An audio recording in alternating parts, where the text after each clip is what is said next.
last administration is important, and I had the opportunity to speak with 3 pro-life protesters who were pardoned by President Trump after being convicted by Joe Biden's DOJ. You went to a pro-life facility to engage in activism, peaceful activism, and then the FBI calls. Mm-hmm. So tell us what happened with the FBI. I had no idea. As a matter of fact, my husband said, "It's for you, it's the FBI," and I was just waking up. And so when I got on the phone, I said, "Oh, okay, who's pranking me?" And he got very stern, and he said, "This is not a prank." Wow. And this all was precipitated by 2020. You go to DC, and I've watched this hour and 32-minute video at this abortion clinic, and I heard Hail Mary and the Our Father and the singing, many hymns that we know, like Ave Maria. Ave, Ave, Ave Maria,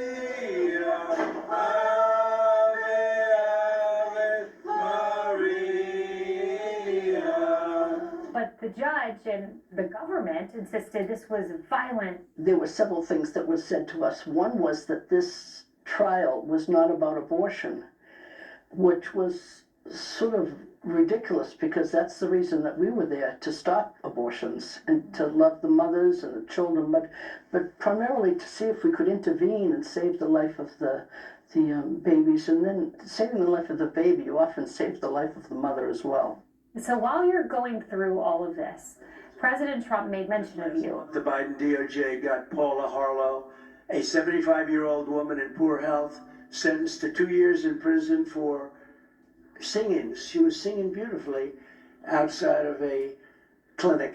Paula is one of many peaceful pro-lifers who Joe Biden has rounded up, sometimes with SWAT teams, and thrown them in jail. Many people are in jail over this. This is just crazy. We're going to get that taken care of. Were you shocked to hear the president and soon-to-be president mention you? I know what clip he had seen, and the thing is, there's absolutely no violence. I have been in the pro-life movement for a long time. Mm-hmm. I have never, ever, ever seen any violence on the part of pro-life people.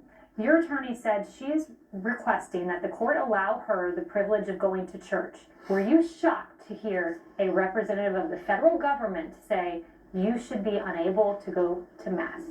What I was surprised at is that this was really targeting my religion, my faith. Mm-hmm. Because if they had just given me an ankle monitor, I could go within 3 miles of my house. Did they give you any reason for denying you the ankle monitor? They just didn't want me to go to church. Yeah, I mean, John, the lawyer said he'd never in his entire career seen a spouse offer to go to prison with his wife. Well, take my place. Take your place. And I just thought, in prison, I don't know if she could survive that. And if she had to go, I wanted to be there. My sister Jane had called from prison and said, "You can't come in here. You won't make it." And then you were describing for me the way the shackles felt. What was that like? It felt like razors on my ankles. And nobody told me to wear socks or pants so that they wouldn't cut into my skin. It felt like my skin was being cut. Did you ever ask yourself, why God? No. We had a Bible study going, and a couple of the women joined, and they were so enthusiastic.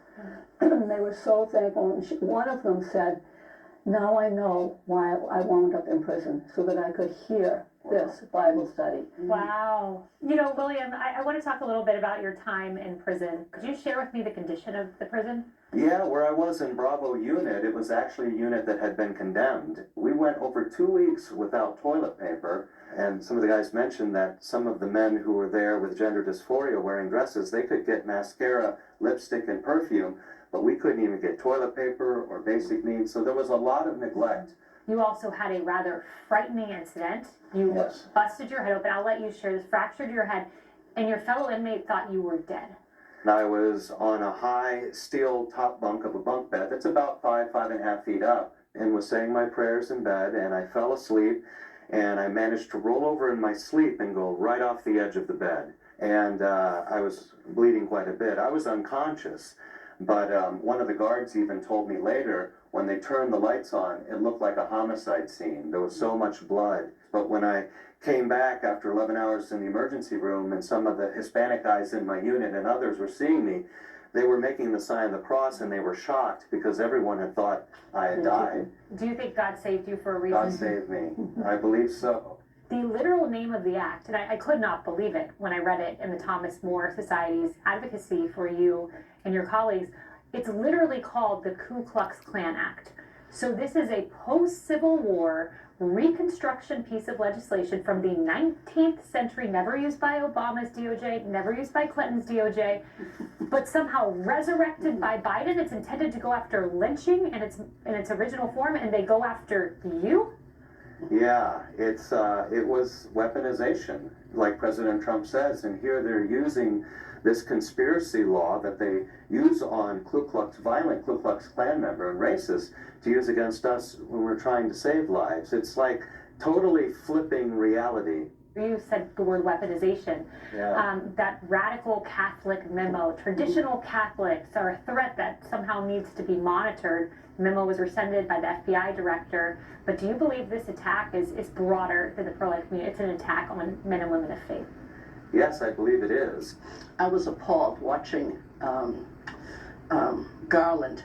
He was isolating us and targeting us because of our pro-life stance, and especially he was targeting Catholics.